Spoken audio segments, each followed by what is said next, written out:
Welcome to the Leadership Conversation series. I'm your channel host, Rendani. Today I'm focusing on the exciting topic of top 10 leadership skills, and this forms part of our series number 2. Now, before I jump in, I just want to remind you to go and get a copy of my book, The Balance Sheet Dialogues. This book aims to simplify the learning of financial management and related subjects such as accounting. Let me tell you, as far as simplification, this book has no match, no rival, no competition.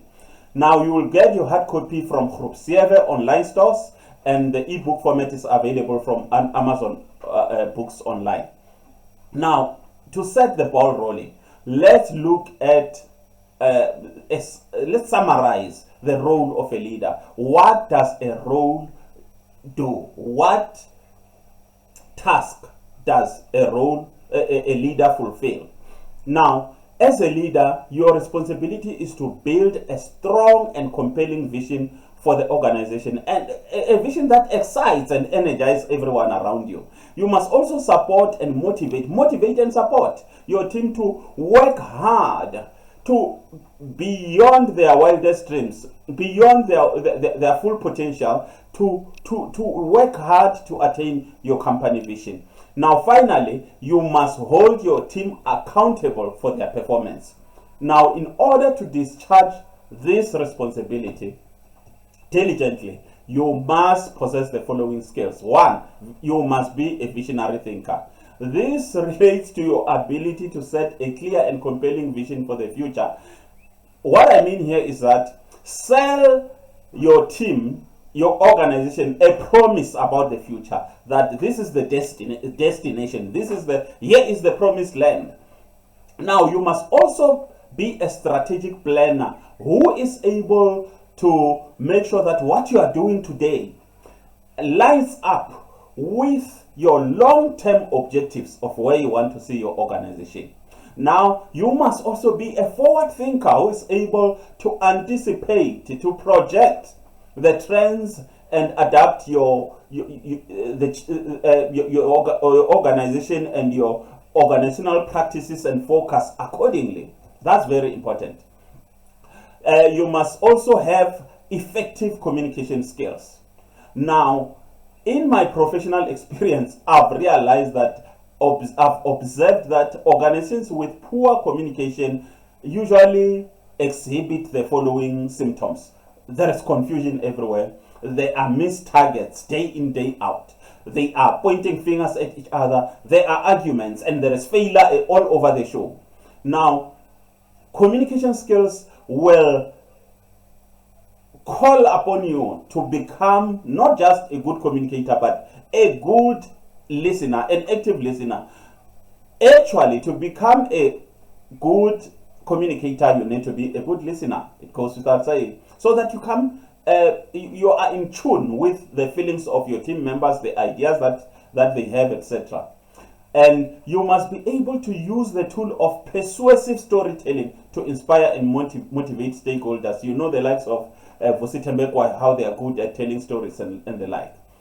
Number 3, emotional intelligence. This is a powerful tool that Nelson Mandela used to influence an array of people with different thoughts, backgrounds, to come to the vision around the table of his vision for a rainbow nation here in South Africa. Now, this has got to do with self-awareness, to understand your personal strengths and weaknesses. And the good thing about this is that if you understand it, you become a humble person, because you know you've got weaknesses as well.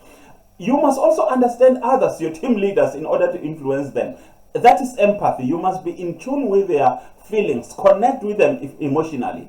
Now, when you've got emotional intelligence, you can deploy this tool to solve conflict in the workplace in a constructive way. Remember, a conflict can be turned into an advantage only if you regard it, you approach it properly. So switch on this side of your brain that conflict is not bad news at all. It can be a time to learn and grow. Number 4, problem solving skills and decisiveness. You need to be a decisive leader, not one who postpones time and again. Remember, successful people are simply problem solvers. Are you a problem solver, or are you somebody who's always pointing fingers at problems? Now, this refers to your ability to identify the problem, investigate, various ways of solving the problem, evaluate various solutions that can be used to solve your problem, and finally, adopt and implement the best solution possible. This calls for your analytical thinking ability to be able to deal with a huge volume of information, complex situations actually, where you are dealing with a huge volume of information. You must be able to organize that information, analyze it, present it in such a way that it supports effective decision making and problem solving. Finally, decisiveness is your superpower. Once you come to a decision, move quickly to implement with confidence. Number 5, creativity skills. Are you a creative person? This refers to your ability to come up with out of the box solutions, unique solutions. The most successful people and companies are those that are not copycats. It is those who who solve customer problems in a way that has never been done before. They look at problems from different angles that have never been tried before. Now, these individuals and organizations do not allow norms, tradition, convention, and old ways of doing things to inhibit their thinking. They are lateral thinkers. Number 6, adaptability and resilience. Flexibility. This refers to the need for you to be flexible in order to adapt to changes in the market, because remember, the only constant in the market is change. Now, if you fail to deal with change will deal with you. I'm sure you can come up with a number of companies that are no more because of their failure to change.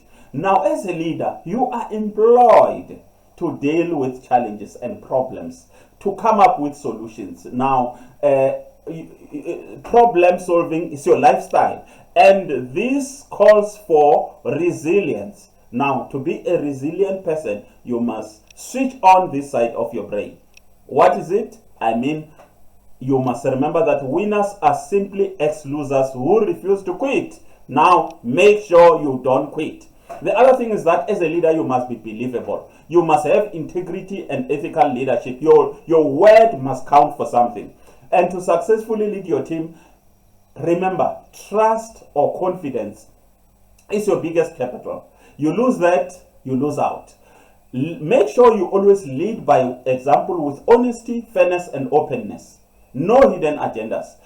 You need to be intentional when it comes to building trust and credibility among your team members. Result orientation. Make sure that you are focused on achieving results. Your targets, your metrics must be on point. Your objectives, your targets, your goals must be in place. Now, you must motivate and support your team to work hard to achieve that. But when they have failed to achieve, there must be consequences. When they have achieved the results, there must be consequences. It's a carrot and stick approach. Number 9, financial acumen, literacy. They say numbers don't lie. When your marketers or production teams are mediocre as far as performance is concerned, it will show in your numbers. Your ability to understand, analyze, and interpret financial performance is indispensable for a leader. Sure, you can delegate this task, but basic proficiency it's a must, because the buck stops with you. The last one, team building and empowerment. You must be able to recruit, develop, and retain top talent that walks on water, which is at the heart of organizational success.